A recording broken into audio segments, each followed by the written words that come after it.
देखिए ये वाली वेलोसिटी धीरे धीरे क्या हो रही है, ये वाली धीरे धीरे कम हो रही है, ये जितनी है उतनी रहेगी, ये धीरे धीरे कम हो रही है, इसीलिए ये वेलोसिटी नेट वेलोसिटी बार बार इसकी ओर झुक। वेलकम माय डियर फ्रेंड्स, आज हम प्रोजेक्टाइल मोशन को डिस्कस करेंगे। प्रक्षेप गति किसे कहते हैं, उससे पहले आ जाइए हम अपने रिजुरेखीय गति यानी स्ट्रेट लाइन मोशन की बात करने जा रहे हैं। पहली बात, ये जो टॉपिक है प्रक्षेप गति, ये समतलीय गति का एग्जाम्पल है। किसका एग्जाम्पल है?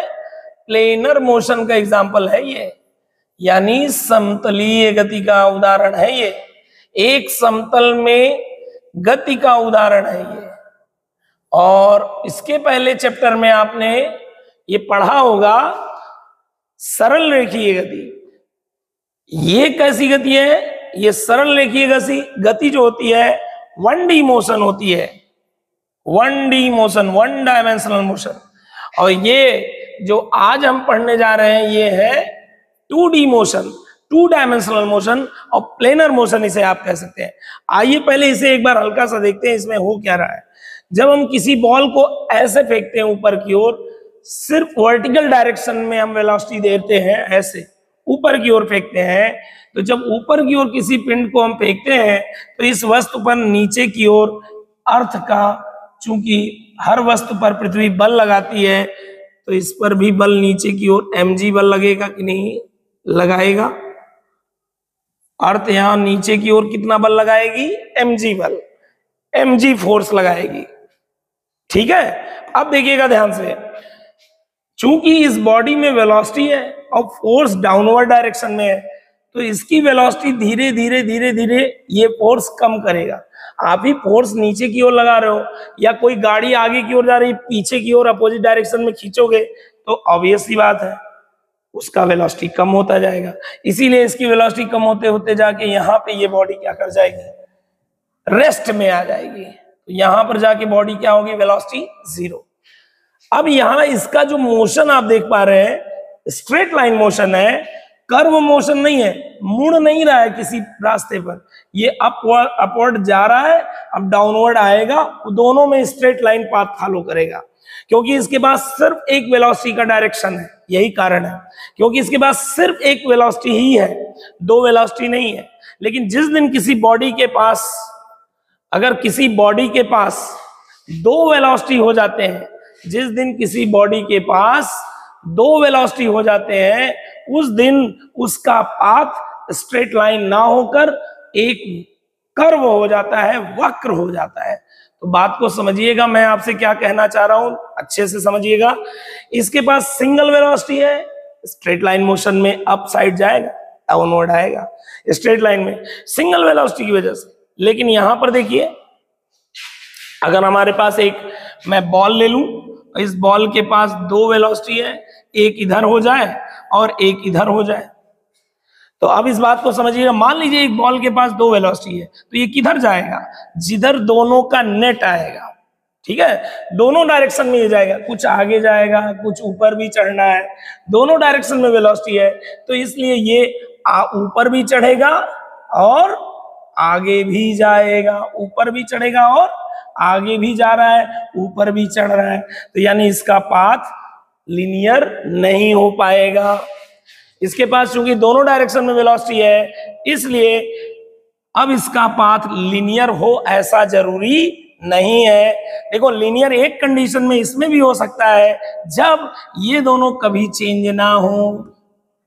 याद रखिएगा, इसका पाथ स्ट्रेट लाइन सरल रेखा तभी हो सकती है अगर किसी बॉडी पर 2 वेलोसिटी हो और दोनों वेलोसिटी कभी चेंज ना हो, समय के साथ साथ आगे भी जाके उतनी ही वेलोसिटी रहे, दोनों वेलोसिटी चेंज ना हो, तो आगे जाके ये वेलोसिटी उतनी ही है दोनों, ये लेंथ चेंज ना हो।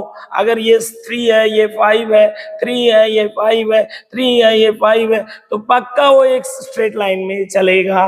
बट अगर आपके पास 2 वेलोसिटी में से एक वेलोसिटी है 3, दूसरा भी 5 है, अगले पल मान लीजिए किसी भी वजह से ये वाली वेलोसिटी चेंज हो जाए, कोई एक वेलोसिटी 2 वेलोसिटी में से चेंज हो जाए, मान लीजिए ये छोटा हो जाए, कम हो जाए और ये वाला उतना ही बड़ा रहे, तो अब आप देखते हैं इन दोनों का रिजल्टेंट जो आएगा वो अगर इधर है तो इन दोनों का रिजल्टेंट जो आएगा वो ऐसा हो जाएगा, यानी अब वो मुड़ने लगेगा।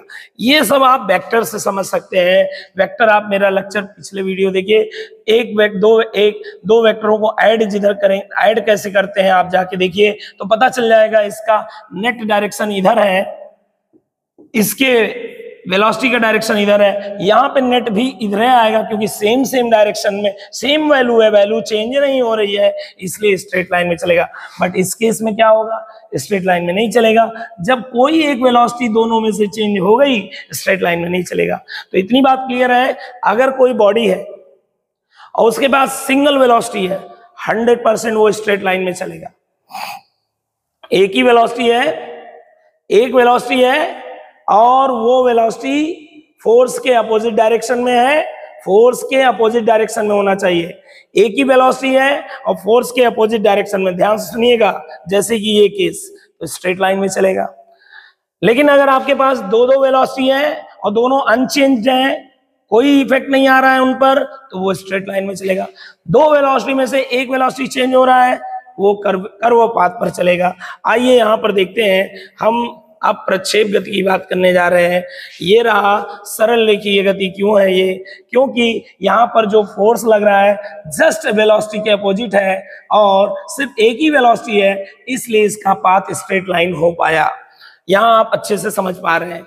ये अपनी डायरेक्शन नहीं बदल सकता, ये अपनी डायरेक्शन नहीं बदल सकता, इधर ही जा रहा है तो इधर ही, बस वैल्यू कम होती जाएगी, इसलिए स्ट्रेट पाथ पर चल रहा है। लेकिन यहाँ पर देखिए, आप ध्यान दीजिएगा, यहां पर जब हम किसी बॉल को फेंकते हैं या हम भाला फेंक जेवेलिन की बात करते हैं या तोप से गोला निकलना, कैनन शॉट की बात करते हैं, विमान से बम गिराते हैं यानी dropping a bomb from a plane, इन सब केसों में हम देखेंगे कि क्या होता है, सारी में यही सेम चीजें होती हैं। ध्यान से देखिएगा, मान लीजिए तोप से गोला निकला, फायर हुआ, कितने वेलोसिटी से, यू वेलोसिटी से, अर्थ के सरफेस से हॉरिजॉन्टल से कितने एंगल पर, थीटा एंगल पर।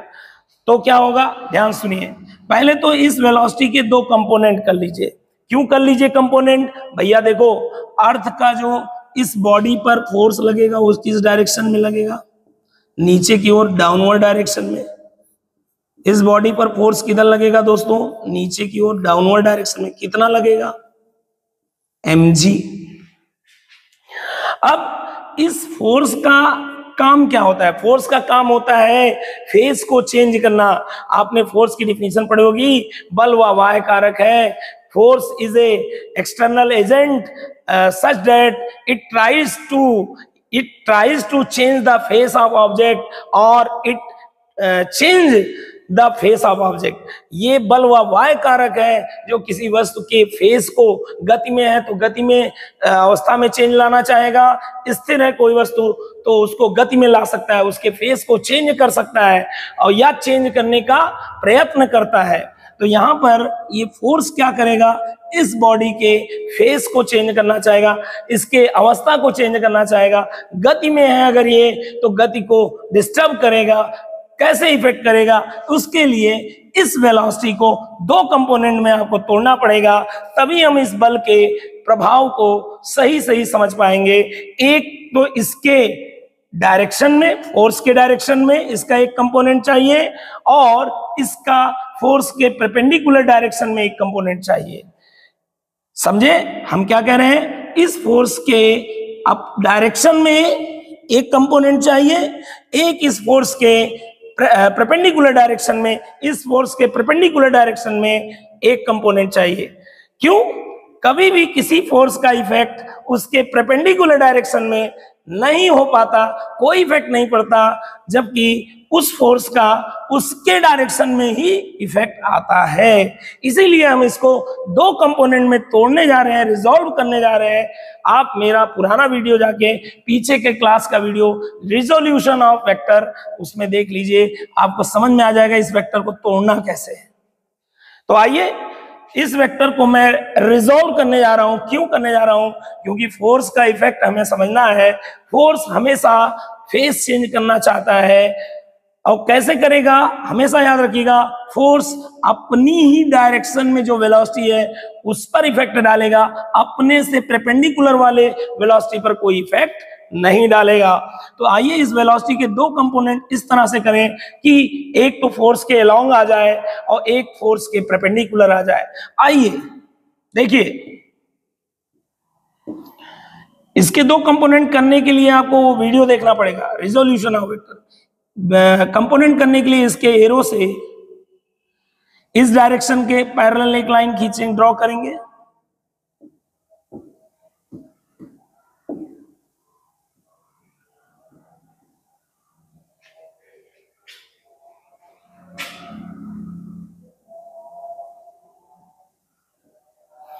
और इसके हेड से इस डायरेक्शन की परपेंडिकुलर लाइन ड्रॉ करेंगे। यहां पे कट किया, यहां पे कट किया। अब क्या करेंगे दोस्तों, यहां पर हम एक वेक्टर ऐसे बना देंगे, एक वेक्टर ऐसे बना देंगे। ये दो वेक्टर आए हैं, ये कहलाएंगे इसके रिजॉल्व पार्ट। हो गया रिजोल्यूशन। अब आपके पास ये नहीं है दोस्तों, अब आपके पास इस बॉडी के पास दो वेलोसिटी है, एक ये वाला और एक ये वाला। ठीक, ये वाला इस बॉल को किधर ले जाएगा, ध्यान रखिए, आगे। ये वाला वेलोसिटी किधर ले जाएगा, ऊपर। तो इसका पाथ कुछ आगे भी जाएगा और कुछ ऊपर भी जाएगा। आगे भी जा रहा है और ऊपर भी जा रहा है। समझ में आया ना। अब आइए देखते हैं ये वैल्यू कितनी होगी, दोनों वेलोसिटी बता दीजिए, ये वेलोसिटी कंपोनेंट कितना होगा। आइए याद रखिएगा, जिधर एंगल नजदीक हो, जिधर एंगल पास हो, जिधर से एंगल साइड से मालूम आपने शो किया है, उधर u में कॉस लगा के एंगल लिख देते हैं। यानी ये हो जाएगा u कॉस थीटा और ये हो जाएगा u साइन थीटा।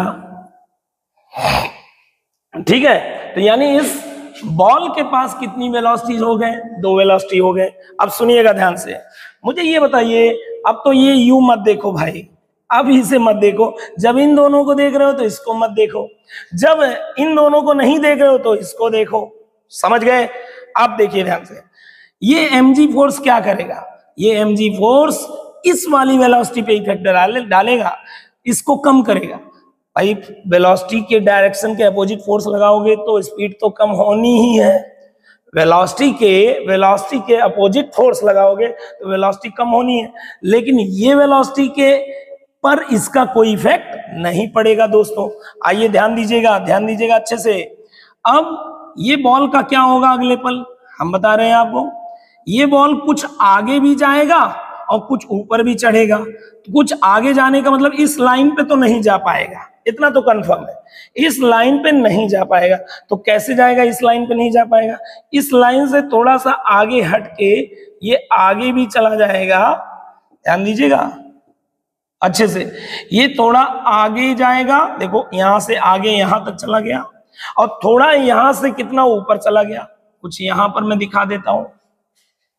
तो अब बताइए, इसके पास वर्टिकल वेलोसिटी क्या उतनी ही रहेगी या कम हो जाएगी, उतनी ही रहेगी कि कम हो जाएगी। नीचे की फोर्स लग रहा है तो ऊपर वाली वेलोसिटी छोटा हो जाएगा। छोटा सा बनाओ भाई, जितना बड़ा यहां बनाया उतना बड़ा तो नहीं बनाया मैंने, देख लो, छोटा कर दिया मैंने। लो भाई, छोटा हो गया। और ये वाली वेलोसिटी पे कोई इफेक्ट पड़ेगा इस फोर्स का नहीं, तो ये उतना ही बड़ा रहेगा।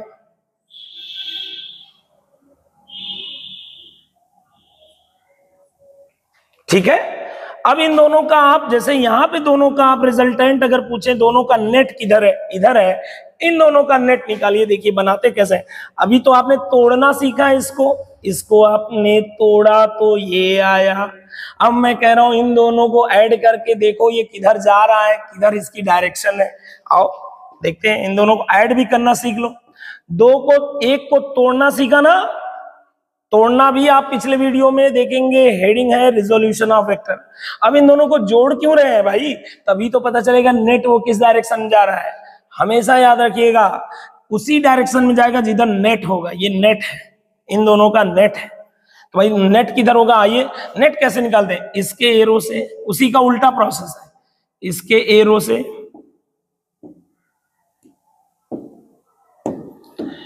इसके एरो से इसके पैरेलल लाइन, इसके एरो से इसके पैरेलल लाइन, जहां पर कट कर दें वहीं पॉइंट ले लीजिए, इस पॉइंट को यहां से मिला दीजिए। यहां पर हो गई नेट वेलोसिटी इधर। अब देखो इधर ऐसे था, यहाँ पे नेट वेलोसिटी इधर, यानी इसके नेट वेलोसिटी की डायरेक्शन क्या हो रही है? चेंज। यानी अब ये स्ट्रेट लाइन पर नहीं चल रहा, यही मैं आपको दिखाना चाह रहा था। ये अब स्ट्रेट लाइन पर नहीं चल पाएगा, बल्कि ये क्या होगा? एक कर्व पाथ पर, एक वक्राकार पथ पर कुछ ऐसा चलेगा। ध्यान दीजिएगा।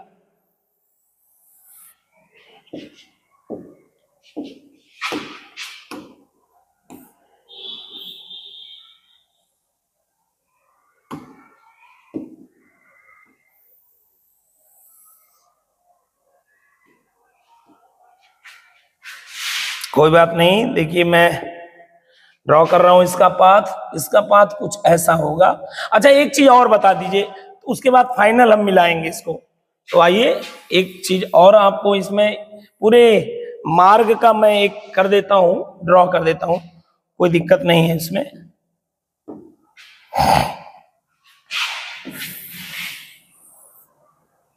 ध्यान दीजिएगा।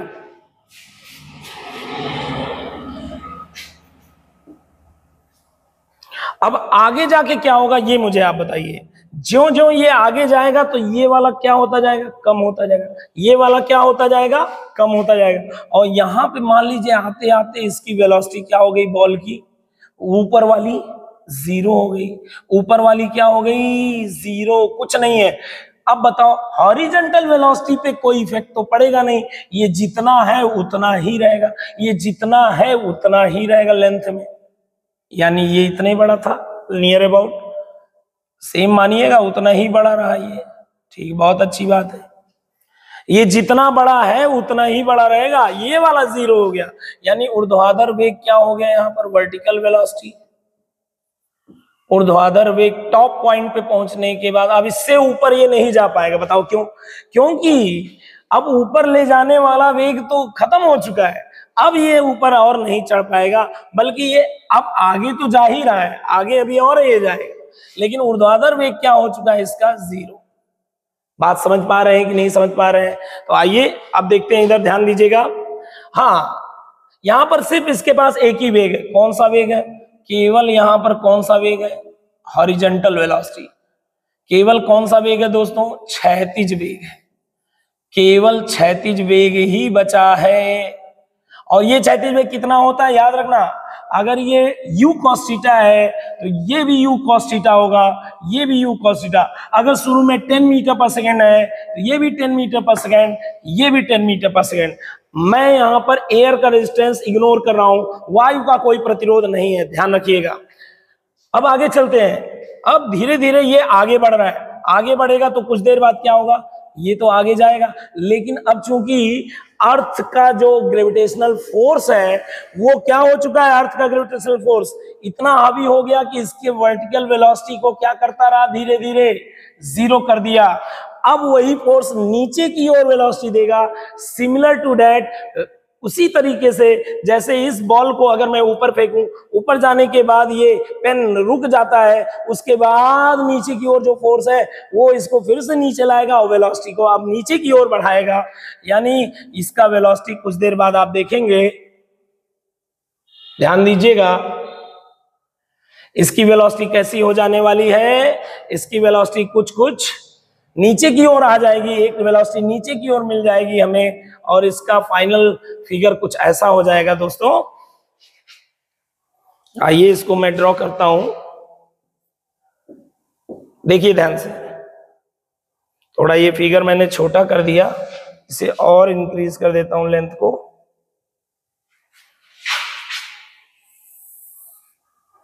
चलिए अब देखिएगा ध्यान से।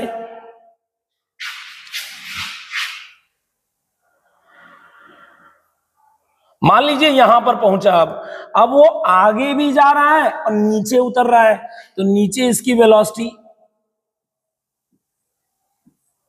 अब मैं बताऊं, ध्यान से देखिए, अगर सेम लेवल पर हो आप, तो जितना यहां पर चढ़ते समय वेलोसिटी था उतना ही यहां पर उतरते समय वर्टिकल ऊर्ध्वाधर वाला वेग जितना यहां पे था ये छोटा सा, उतना ही यहां पर ये छोटा सा रहेगा। याद रखिएगा, ये प्रूव किया जा सकता है, बहुत आसानी से प्रूव किया जा सकता है। कोई भी बॉडी अगर यहां से फेंकी गई ऊपर की ओर और 10 मीटर पर सेकेंड से है, और अगर आप देखेंगे चढ़ते समय यहां पर जब पहुंची है तो इसका वेग 8 मीटर पर सेकेंड, यहां पर पहुंची है 7, तो जब चढ़ते समय यहां पर 7 है तो उतरते समय यहां पर फिर से कितना होगा, 7 ही होगा। वर्टिकल वेलोसिटी जिस हिसाब से इंक्रीज करती है उसी हिसाब से डिक्रीज करती है, तो ये तो उतना ही होगा जितना चढ़ते समय था। यानी कहने का मतलब, हाँ, इतना ही बड़ा हो चुका होगा बढ़ के, नीचे की वेलोसिटी इतनी हो चुकी होगी बढ़ के, हॉरिजॉन्टल वेलोसिटी पे कोई इफेक्ट नहीं आएगा, ये जितना है पहले उतना ही रहेगा। बात समझ में आया? ठीक है। अच्छा, अब नेट वेलोसिटी किधर आएगा, रिजल्टेंट बनाइए। रिजल्टेंट कैसे बनाते हैं, इसके एरो से इसके पैरेलल लाइन, इसके एरो से इसके पैरेलल लाइन, यहीं पर कट कर रहे हैं, यहां से यहां मिला दीजिए। अब बताइए नेट की डायरेक्शन इधर है, यानी बॉल ऐसे जा रही होगी। आगे चलते हैं दोस्तों, यहां ध्यान दीजिएगा, अच्छे से डिफिनीशन हम बाद में देखेंगे, पहले हम समझ लें प्रोजेक्टाइल मोशन को तो बहुत अच्छा रहेगा। कुछ देर बाद क्या होने वाला है मित्रों, ये बताइए, कुछ देर बाद क्या होने वाला है। अब ये धीरे धीरे नीचे और आ रहा है, ये वाली वेलोसिटी क्या होने वाली है, और बढ़ जाएगी, और जब ये ग्राउंड लेवल पर यहां जस्ट वो पहुंच रहा होगा, जस्ट ये यहां पर पहुंच रहा होगा, ग्राउंड लेवल पर जस्ट एंट्री करने ही वाला होगा, जस्ट एंट्री करने ही वाला है, अभी हिट नहीं किया है, जस्ट हिट करने से पहले पूरी पूरी वर्टिकल वेलोसिटी वो पा चुका होगा। कितनी यू साइन थीटा थी, तो ये भी कितनी हो जाएगी, यू साइन थीटा, और हॉरिजॉन्टल तो कभी बदला ही नहीं, ये अभी भी यू कॉस थीटा था, you cos theta, you cos theta, you cos theta, you cos theta, 10 10 10 10 10 15 5 0 5 15, समझ गए आप। अब इसका नेट किधर आएगा, इसके एरो से इसके पैरेलल, इसके एरो से इसके पैरेलल, यहां पे दोनों कट के यहां से मिला दो, यानी इस डायरेक्शन में बॉडी हिट करेगी, नेट इस डायरेक्शन में आ रहा है, ग्राउंड को ये इस डायरेक्शन में, ऐसे नहीं हिट करेगी, ऐसे ऐसे टकराएगी। ठीक है, अब इसका पूरा पाथ क्या हो जाएगा, पूरा पाथ एक बार में ड्रॉ कर देते हैं। ये देखिए, ये रहा, बहुत अच्छा बन गया है। मुझे ये बताइए कैसा पाथ है, ये वक्राकार पथ है, कर्व पाथ है, कर्व्ड पाथ।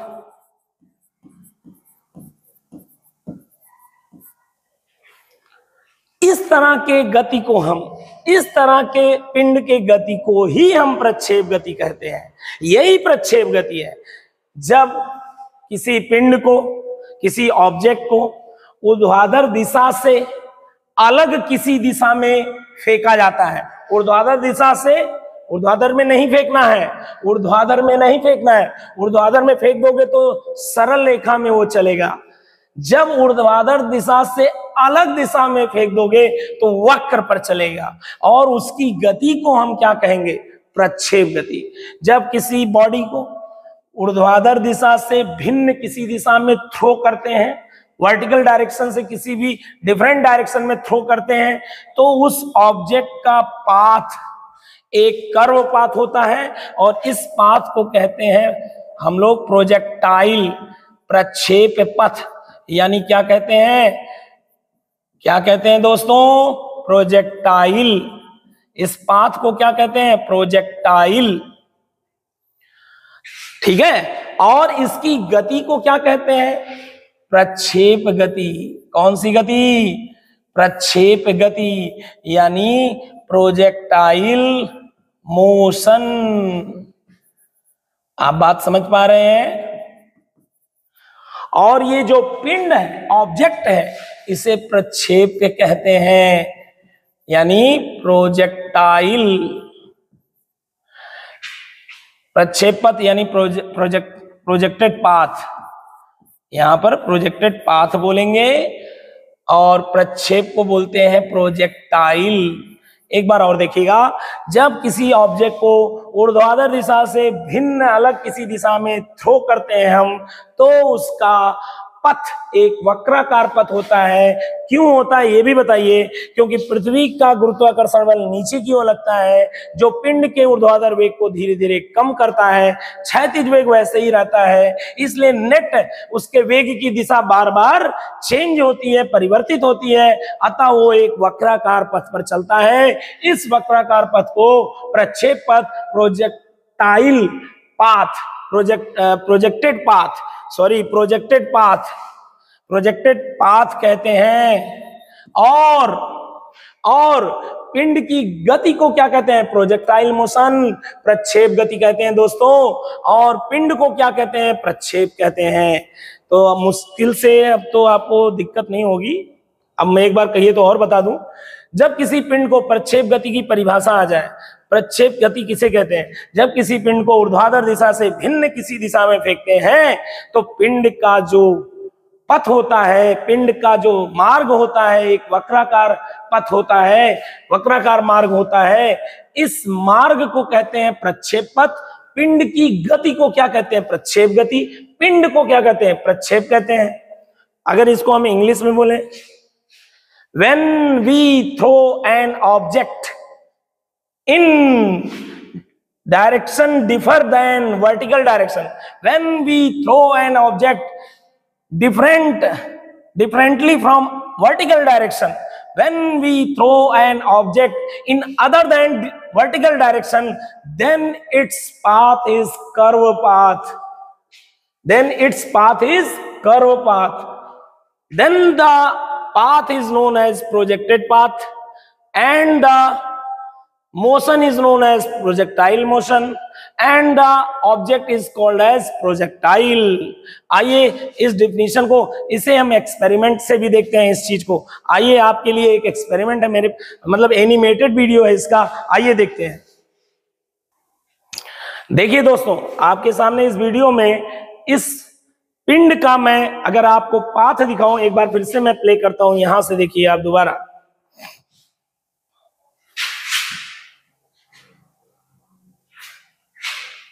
अभी रुक जाइएगा दोस्तों, इसको स्लो मोशन में मैं कर देता हूं, उसके बाद आपको बढ़िया लगेगा। रुक जाइए।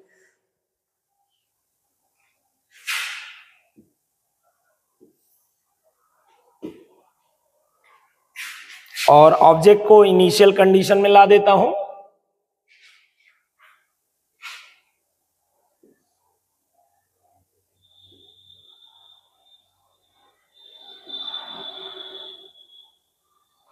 ये देखिए ऑब्जेक्ट अब यहां पर है, u वेलोसिटी से मैं थ्रो करने वाला हूं और देखिएगा इसका पाथ। देखिए ये वाली वेलोसिटी धीरे धीरे क्या हो रही है? ये वाली धीरे धीरे कम हो रही है। ये जितनी है उतनी रहेगी, ये धीरे धीरे कम हो रही है। इसीलिए ये वेलोसिटी, नेट वेलोसिटी बार बार इसकी ओर झुक रही है, ये वाली धीरे धीरे कम होती जा रही है। साफ साफ आप देख पा रहे हैं, इस वेलोसिटी से आगे जा रहा है और इस वेलोसिटी से ऊपर जाना चाह रहा है, लेकिन ये वेलोसिटी अब 0 हो चुकी है, यानी इससे ऊपर नहीं जाएगा। तो टॉप पॉइंट पे ऊर्ध्वाधर वेलोसिटी, वर्टिकल वेलोसिटी 0 हो जाता है। अब नीचे की ओर तो फोर्स लग ही रहा है, तो वेलोसिटी नीचे वाली अब बढ़ रही है, ये जितनी है उतनी ही रहेगी। मेरी बात को आप समझ पा रहे होंगे। और हिट करने से पहले ये जितना यहाँ पे वर्टिकल वेलोसिटी लेके चला था उतना फिर पा जाएगा, ये अनचेंज रहेगा। तो आगे चलते हैं दोस्तों, अपने टॉपिक पर वापस आते हैं। दोबारा देख लीजिए आप।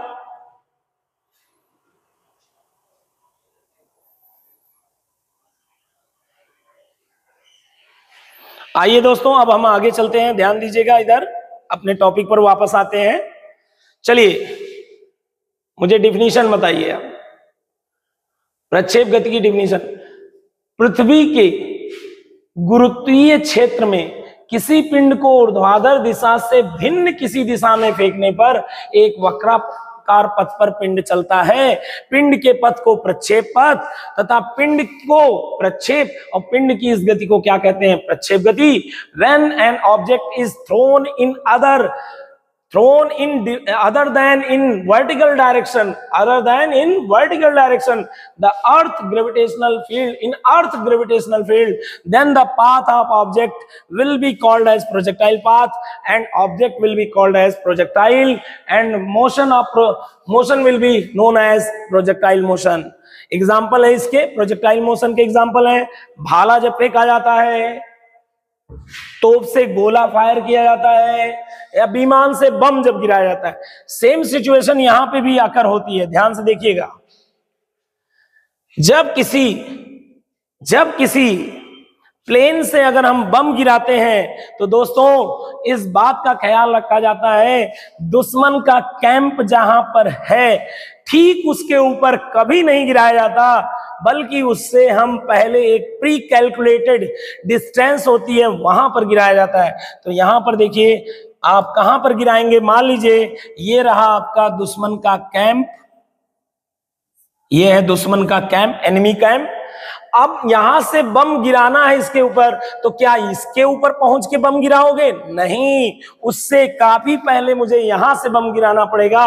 उसका रीजन है क्योंकि प्लेन के पास एक वेलोसिटी किधर की ओर रहती है, हॉरिजॉन्टल वेलोसिटी, यानी जब ये बम छोड़ेगा तो बम के पास भी एक हॉरिजॉन्टल वेलोसिटी प्लेन के द्वारा हैंड ओवर कर दी जाएगी। भाई प्लेन में ही बम चल रहा है प्लेन के साथ साथ, तो बम जब गिरेगा तो ये वाली वेलोसिटी तो बम लेके ही उतरेगा।